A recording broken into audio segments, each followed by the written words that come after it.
वंदना इसकी करते हैं सब देवता। কখনো কেদারনাথ, কখনো বদ্রীনাথ, কখনো আবার এই ভীমাশঙ্কর।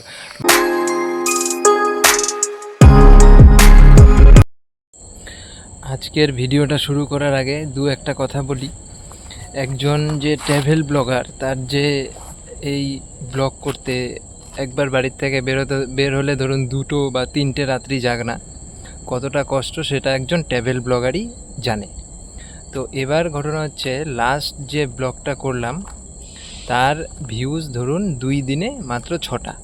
তার মধ্যে ধরুন চারবার আমি প্লে করে ফেলছি, আর 2বার হয়তো কেউ প্লে করছে। যাই হোক, বিন্দু বিন্দুতেই সিন্ধু তৈরি হয়, এই আশা রেখেই আজকের ভিডিওটা শুরু করছি।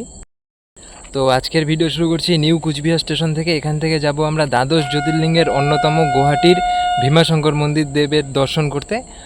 তো চলুন, একবারে গুয়াহাটি স্টেশনে গিয়েই আপনাদের সাথে দেখা হচ্ছে। ঘড়ির কাঁটায় কিন্তু 4:43। এই মুহূর্তে কিন্তু আমরা পৌঁছে গেলাম গুয়াহাটি স্টেশনে। এবার এখান থেকে যাব হচ্ছে লখরা। গুয়াহাটি নিউ বঙ্গাইগাঁও স্পেশাল 7 নম্বর প্ল্যাটফর্ম। তো এখন কিন্তু গুয়াহাটি যে পল্টন বাজার, সেই পল্টন বাজার এরিয়াতেই কিন্তু আমরা রয়েছি। এখন এখান থেকে যাব কিন্তু লখরা। তো সামনে এখান থেকে গাড়ি পাওয়া যাবে, এখান থেকেই লখরা যাব আমরা। এটা হচ্ছে নেপালি মন্দিরের যে মোড়টা আছে, সেই মোড়টাই পল্টন বাজার।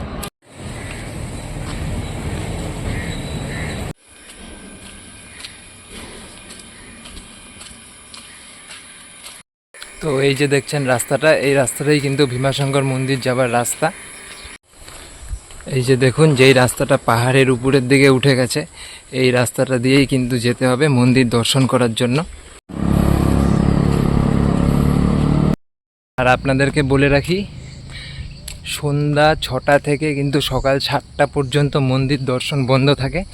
আপনারা ওই সময়ের বাইরে অন্য সময় আসুন। আপনারা স্টেশন থেকে লখরা পর্যন্ত আসুন।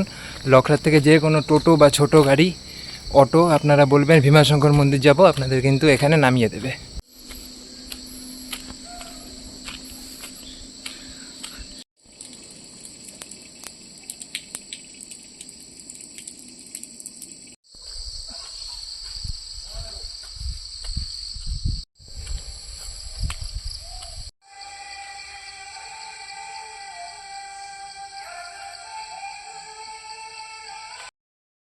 কখনো কেদারনাথ, কখনো বদ্রীনাথ, কখনো আবার এই ভীমাশঙ্কর।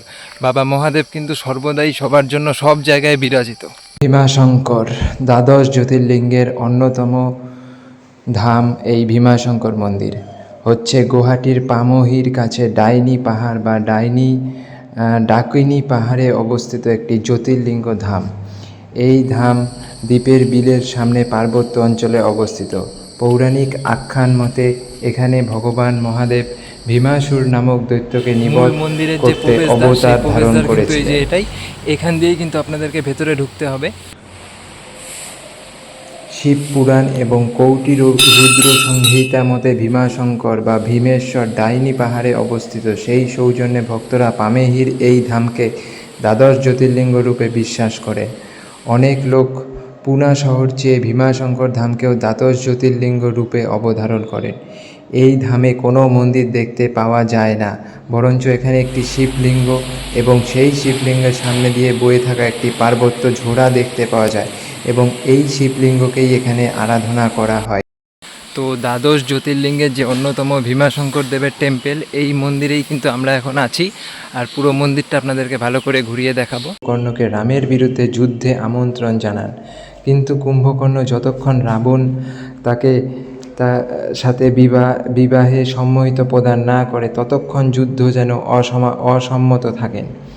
পরে নারদ মুনির উপদেশে রাবণ এই বিবাহে সম্মতি প্রদান করেন। বিবাহের পর কার্তিককে ছেড়ে কুম্ভকর্ণ যুদ্ধে রওনা হন। কুম্ভকর্ণের মৃত্যুর পর কুম্ভকর্ণ এক পুত্রকে জন্ম দেন। সেই পুত্র ভীমাসুর নামে পরিচিত লাভ করে। এই ভীমাসুর ভগবান ব্রহ্মার দ্বারা তপস্যা করে এবং তাকে এক বর লাভ করে। এই লাভ থেকে ভীমাসুর ভগবান বিষ্ণুকে প্রত্যাহ্বান জানান এবং যুদ্ধে আমন্ত্রণ করেন। যুদ্ধে এই প্রত্যাবর্তনের প্রতি সম্মতি জানায় ভীমাসুরের সাথে যুদ্ধ করেন।